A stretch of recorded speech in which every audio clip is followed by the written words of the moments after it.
నమస్కారం. అందరూ బాగున్నారా? చాలా సంతోషం. ఈరోజు మిమ్మల్ని అందరినీ కలవడానికి నాకు అవకాశం ఇచ్చారు ప్రిన్సిపల్ మేడం భువనేశ్వర్ గారు మేడం. అండ్ అనుకోలేదు, నేను వేరే పని మీద వచ్చాను. అయితే యాక్చువల్గా వచ్చి సార్ ఇంట్లో బ్రేక్ఫాస్ట్ చేసాం. బ్రేక్ఫాస్ట్ చేసి సరే మేడం గారిని కలుద్దామంటే అలా బయలుదేరి వచ్చాం. తర్వాత మీరు అందరూ ఉన్నారని చెప్తే తప్పకుండా మీతో నాకు మాటలు షేర్ చేయాలని చెప్పారు. నిజంగా కొంచెం బాధగా ఉంది, ఎందుకంటే మీరు అందరూ అక్కడ ఎండలో కూర్చున్నారు కాబట్టి ఎక్కువసేపు మాట్లాడకుండా నా జీవితంలో నాకు నా ఎక్స్పీరియన్స్ గురించి దాని గురించి మీతో నేను షేర్ చేస్తాను. ఎక్కువసేపు నేను మాట్లాడి నేను బోర్ కొట్టను. సో నేను పుట్టింది పెరిగింది చెన్నైలో. నాకు అక్కడే నా చదువు అంతా చెన్నైలోనే జరిగింది. మా తల్లిదండ్రులు ఏంటంటే నాకు చదువు బాగా అంటే రావాలని చెప్పి అక్కడ ఉన్నట్లు ఒక మంచి స్కూల్లో నన్ను చదివించారు. స్కూల్లో ఏదైతే నేను ఇంగ్లీష్ నేర్చుకున్నానో అదే నాకు జీవితాంతం నాకు యూజ్ అయింది. ఈరోజు ఏంటంటే చదువు అనేది చాలా ముఖ్యమైన ఒక విషయం. చాలామందికి నేను ఎప్పుడు చెప్తుంటాను, జీవితంలో మనం ముందుకు వెళ్ళాలి, మనం ఒక టార్గెట్ మనం అచీవ్ చేయాలి, మనం ఒక పొజిషన్కి రావాలి అనేది ఎవరైతే అనుకుంటున్నారో వాళ్ళు చదువుకోవాలి.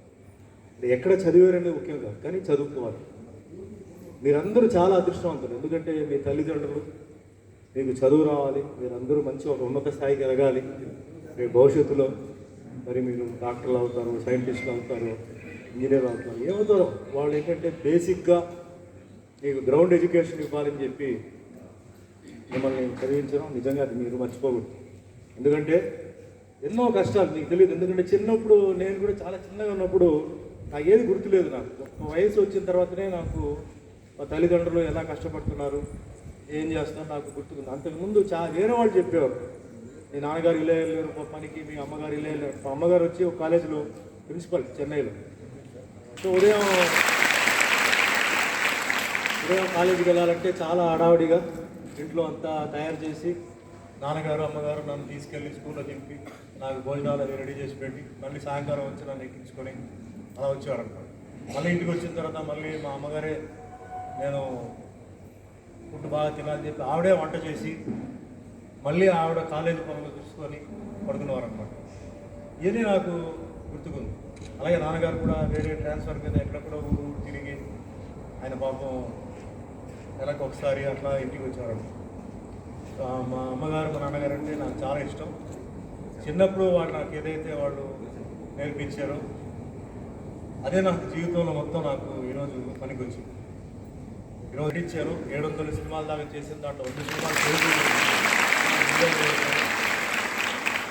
తెలుగు సినిమాల్లో మీకు తెలుసు, అన్నమయ్య సినిమాలో వెంకటేశ్వర స్వామిగా యాక్ట్ చేశాను, రామదాస్లో రాముడుగా యాక్ట్ చేశాను, సత్యనారాయణ స్వామి అని చెప్పి మీ అందరూ తెలుసు. సత్యనారాయణ వ్రతం మనం అందరి ఇంట్లో చేస్తాం. అయితే సత్యనారాయణ వ్రతం ఎందుకు చేయాలి, ఎలా చేయాలి అనేది ఒక సినిమాలో చేయడం జరిగింది. ఈ అదృష్టం అందరికీ దొరకదు. చాలామంది యాక్టర్స్ ఉన్నారు, నాకన్నా పెద్దవాళ్ళు ఉన్నారు, కానీ అందరికీ దేవుడి పాత్ర అనేది అందరికీ దొరకడం చాలా కష్టం. గ్రేట్ ఎన్టీఆర్ తర్వాత అందరూ అంటున్నారు, నాకు అది బాగా సూట్ అయింది. అన్నమయ్యలో వెంకటేశ్వర స్వామి. ఇకపోతే మిగతా సినిమాలు అంతా యాక్షన్ సినిమాలు, అంత రొమాంటిక్ అన్నీ మామూలుగా ఉన్నాయి. ఇది కాకుండా వేరే భాషలు తమిళ్, కన్నడ, మలయాళం, హిందీ, ఒరియా, భోజ్పురి ఇలా చాలా భాషల్లో చేయడం కూడా నాకు అవకాశం వచ్చింది. సరే, ఇన్ని అవకాశం రావడం ఒక అదృష్టం. అయితే ఈ సినిమాలో నటించాలని చెప్పి ఒక సంకల్పంతో నేను ఏంటంటే రాత్రి పగలు కష్టపడి టైం చూడకుండా ప్రొడ్యూసర్లు నాకు 12 గంటలకి పని చేయమంటే 12 గంటలు పనిచేసి భోజనాలు కూడా సరిగ్గా చేయక ఊరు తిరిగి, అంటే నాకు ఒకటే సంకల్పం ఏంటంటే మనం వేరే భాషల్లో యాక్ట్ చేయాలి. వేరే భాషల్లో యాక్ట్ చేయాలన్నప్పుడు కొన్ని డబ్బులు మేము తగ్గించాలి, మాకు వస్తున్న జీవితం డబ్బులు తగ్గించాలి. వేరే కొన్ని లగ్జరీస్ ఉంటాయి, సౌకర్యాలు, అవి తగ్గించాలి. కానీ నేర్చుకోవాలని చెప్పి ఒక సంకల్పంతో ఇన్ని సినిమాలు నేను చేయగలేను, ఇంకా నేను యాక్టింగ్ చేస్తున్నానంటే అదేంటంటే ఆ దేవుడు ఆశీర్వాదాలు, నాలో ఉన్న ఒక పట్టుదల. ఆ పట్టుదల మీకు రావాలి, పట్టుదల మీకు రావాలి. పట్టుదలని మనకు ఉండాలి, ఒక సంకల్పం ఉండాలి. ఇప్పటి నుంచే మీరు ఏంటంటే మీరు లైఫ్లో మీరు ఏమో అవ్వాలి అని ఇప్పటి నుంచే మీరు నిర్ణయించుకోవాలి. అప్పటికి ఇప్పటికి చాలా తేడా ఉంది. ఎందుకంటే ఇప్పుడు చాలామంది మీకు తెలుసు కంప్యూటర్స్ వచ్చేసింది, నాలెడ్జ్ చాలా ఉంది. కాబట్టి మీకు ప్రపంచంలో ఏం జరుగుతుంది అన్నీ మీకు తెలుసు. సో మీరు అందరూ ఒకటే చెప్తాను, చదువుకొని మళ్ళీ మీరు దేశం వదిలేసి మీరు విదేశాలకు వెళ్ళకూడదు. మీ చదువు ఏదైతే ఉందో అది మీ ఊర్లో మీ అంటే మీ విలేజ్లో కానీ డిస్ట్రిక్ట్లో కానీ అక్కడ మీరు ఉపయోగించుకోవాలి. మీ ఊరు ఇంకా ముందుకెళ్ళాలని చెప్పి ఆ ఉద్దేశంతో మీరు ఉండాలి. కానీ చదివి మీరు మళ్ళీ మంచి చదువుని మీరు తీసుకెళ్ళి వేరే దేశంలో అంటే ఇండియా కాకుండా వేరే దేశంలో మట్టుకు ఎప్పుడు మీరు చేయవద్దు. మీ రాష్ట్రాన్ని మీరు ఇంకా మీ చేతుల్లోనే మీ రాష్ట్రాన్ని మీరు ఇంకా ఒక మంచి పొజిషన్ తీసుకురావాలి. అది ఉండాలి మీలో. ఇంకోటి ముఖ్యంగా ఈరోజు ఏం చెప్తున్నానంటే జీవితంలో ఎప్పుడూ ఒకే రకం ఉండదు. ఒక్కొక్కరు ఇంట్లో ఒక్కొక్క సమస్యలు ఉంటాయి. కాబట్టి అది మనం లైఫ్లో ఎప్పుడు మనం ఏంటంటే మనం ఆ ఒక ప్రయాణంలో వెళ్తుంటే మనం చాలా విషయాలు నేర్చుకుంటున్నాం. జీవితం ఏంటి, మనం అంటే బెటర్గా ఉన్నావా లేకపోతే మనం అలా ఉన్నావా, పక్క మీ ఫ్రెండ్స్లో ఫ్యామిలీస్లో అట్లా మీరు కొన్ని విషయాలు మీరు తెలుసుకుంటారు. అప్పుడు మీరు ఎలా ఉన్నారు, మీరు ఏ పొజిషన్లో ఉన్నారు మీకు తెలుస్తుంది. కానీ ఏదైనా సరే పొజిషన్ అనేది ఎప్పుడు ఒకే రకంగా ఉండదు, అప్ అండ్ డౌన్ ఉంటుంది. సో లైఫ్లో కూడా ఎప్పుడు అప్ అండ్ డౌన్స్ వస్తుంటాయి. సో దానికి మీరంతా ఏంటంటే మీరందరూ రెడీగా ఉండాలి.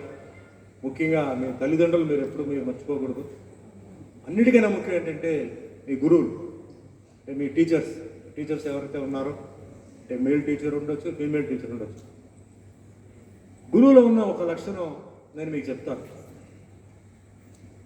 చాలామంది ఏంటంటే గురువులు ఇప్పుడు ఇంతమంది మీరు ఉన్నారు, మీరు అందరూ బాగా చదువుకోవాలి, అందరూ బాగా ర్యాంక్ తీసుకోవాలి, అందరూ మీకు మంచి ఉద్యోగంకి వెళ్ళాలి, మంచి మీరు ఒక పొజిషన్కి వెళ్ళాలని అనుకుంటున్న ఏకైక మనిషి ఎవరంటే గురువే. వేరే ఎవరు అనుకోరు. గురువుకే ఉంటుంది తన క్లాస్లో చదువుతున్న స్టూడెంట్ బాగా ర్యాంక్ రావాలి, మంచి మార్కులు రావాలి, మంచి పొజిషన్కి వెళ్ళాలి. సరే మీరు చదువుకుంటారు, మీరు మంచి పొజిషన్కి వెళ్ళిపోతారు. వెళ్ళిపోయిన తర్వాత అలా మీరు చాలా టాప్ పొజిషన్కి వెళ్తారు. ఇక్కడ ఏమవుతారంటే టీచర్స్ వాళ్ళు రిటైర్ అవుతారు. రిటైర్ అయ్యి వాళ్ళు లైఫ్లో పెన్షన్ తీసుకొని వాళ్ళు ఉంటారు. మరి మీరు ఒక మంచి పొజిషన్లో ఉన్నప్పుడు అంటే టాప్ పొజిషన్లో ఉన్నప్పుడు మీ గురించి మనసులో గర్వంగా ఫీల్ అయ్యేది ఎవరంటే మీ గురువే. అంటే ఫలానా వారు నా స్టూడెంట్ నా దగ్గర నేర్చుకొని వాళ్ళు ఈరోజు అంత ఉన్నత స్థాయిలో ఉన్నారని చెప్పి చాలా గర్వంగా చాలా సంతోషంగా ఇంకా మిమ్మల్ని ఆశీర్వదించేది ఎవరంటే గురువే. వేరే ఎవ్వరూ ఆలోచించారు. కొన్నిసార్లు మన బంధువులు కానీ మన మిత్రులు కానీ మీరు చాలా స్పీడ్గా మీరు ఎదిగి మీరు మంచి పొజిషన్కి వెళ్ళారంటే కొంచెం వాళ్ళు ఈర్షపడతారు. ఏంటి ఇంత ఫాస్ట్గా ఇంత స్పీడ్గా వెళ్ళిపోయారండి. కానీ ఏ ఫీలింగ్ లేకుండా ఇంకా స్పీడ్గా ఇంకా మీరు పైకి వెళ్ళాలని అనుకుంది ఏకైక మనిషి ఎవరంటే మీ గురువులే. కాబట్టి మీరు ఇక్కడ ఉన్నప్పుడు ఈ స్కూల్లో ఉన్నప్పుడు మీ గురువుల్ని మీరు గౌరవించాలి, గురువులకు మీరు మర్యాద ఇవ్వండి. మీ స్కూల్ వదిలేసి మళ్ళీ మీరు కాలేజీకి వెళ్ళి మళ్ళీ మీరు మంచి పొజిషన్కి వెళ్ళినప్పుడు కూడా ఆ గురువు ఆశీర్వాదం అనేది మీకు ఎప్పుడు ఉండాలి. అప్పుడప్పుడు వచ్చి మీరు మీ టీచర్స్ని కలవడం కానీ వాళ్ళ ఆశీర్వాదం తీసుకోవడం కానీ అదే మాదిరిగా తల్లిదండ్రుల ఆశీర్వాదం తీసుకోవడం ఎప్పుడు ఉంటే మీరు రేపు భవిష్యత్తులో ఖచ్చితంగా చాలా మంచి పొజిషన్కి వెళ్తారు. ఇంతకన్నా బెటర్ ఆశీర్వాదం, ఇంతకన్నా బెటర్ పవర్, ఇంతకన్నా బెటర్ సీక్రెట్ ఇంకేమీ లేదు. ఇదే నా సీక్రెట్. నా గురువుల్ని మా తల్లిదండ్రుల్ని నేను గౌరవించాను. ఏ పని అయినా సరే ఈరోజు కూడా సరే ఏ పని అయినా సరే ఏదైనా చేసేటప్పుడు సరే గుడికి వెళ్తాం, పూజ చేస్తాం, దేవుళ్ళు మనం నమస్కారం పెడతాం తెలుసు. కానీ మనసులో అంటే ఇది బయటికి మీరు ఏం పెద్ద పబ్లిష్ చేయక్కర్లేదు. మనసులోనే మనస్ఫూర్తిగా మనసులోనే మంచి మనసుతో మీ తల్లిదండ్రుల్ని నమస్కరించు, ఇలా నేను ఒక పనికి వెళ్తున్నాను లేకపోతే ఇది చేయబోతున్నాను నన్ను ఆశీర్వదించు అని చెప్పి మనసులో అనుకోండి. అదే మాదిరిగా మీ గురువుల్ని మీరు మనసులో అనుకొని మీరు చేయండి, తప్పకుండా మీరు విజయం సాధిస్తారు. ఇది నేను గ్యారంటీగా మీకు చెప్తున్నాను. ఎక్కువగా మీరు ఫోకస్ మీరు చదువులో పెట్టుకోవాలి అండ్ గేమ్స్ కూడా. ఎందుకంటే మీకు ఏదో ఒక ఎక్సర్సైజ్ కావాలి తప్పనిసరిగా. ఏంటంటే ఈ వయసులో మీకు ఏంటంటే ఒక ఎక్సర్సైజ్ కావాలి. కాబట్టి డైలీ హాఫ్ అన్ అవర్కి ఏదైనా ఒక ఎక్సర్సైజ్ మీ ఇష్టం, మీకు ఏం కావాలంటే మీరు ఒక ఎక్సర్సైజ్ మీరు ఖచ్చితంగా మీరు చేయాలి. అండ్ ఈ మధ్య ఏంటంటే మెయిన్గా సెల్ ఫోన్స్ గురించి మీరు చాలా చోట్ల మీరు చూసే ఉంటారు, అంటే వినే ఉంటారు. సమస్యలు చిన్న వయసులోనే రావడానికి ఒక కారణం వచ్చి సెల్ ఫోన్. ఎక్కువసేపు మన దగ్గర పెట్టుకోవడం, నైట్ పడుకున్నప్పుడు మన దగ్గర పెట్టుకోవడం, ఒక రూమ్లో కూడా ఎక్కడైనా పెట్టుకుంటే కూడా ఆ రేడియేషన్ వల్ల చాలా డ్యామేజ్ జరుగుతుంది. ముఖ్యంగా బ్రెయిన్ సెల్స్కి డ్యామేజ్ ఎక్కువ జరుగుతుంది. కాబట్టి వీలైనంత వరకు మీరు అవాయిడ్ చేయండి. అవసరం ఉంటే వాడండి, దానికి ఎప్పుడు ఎంత దూరం ఉంటే బెటర్ అది. సో మీ ఆరోగ్యాన్ని చూసుకోండి, బాగా చదువుకోండి. మంచిగా తల్లిదండ్రులు మర్చిపోవద్దు, మీ గురువులు మర్చిపోవద్దు. మీ అందరికీ మంచి భవిష్యత్తు కావాలని ఉండాలని తప్పకుండా ఉంటాయని ఆశిస్తూ నాకు ఈరోజు ఈ అవకాశం ఇచ్చినందుకు మేడం గారికి, సార్కి ధన్యవాదాలు చెప్తూ సెలవు.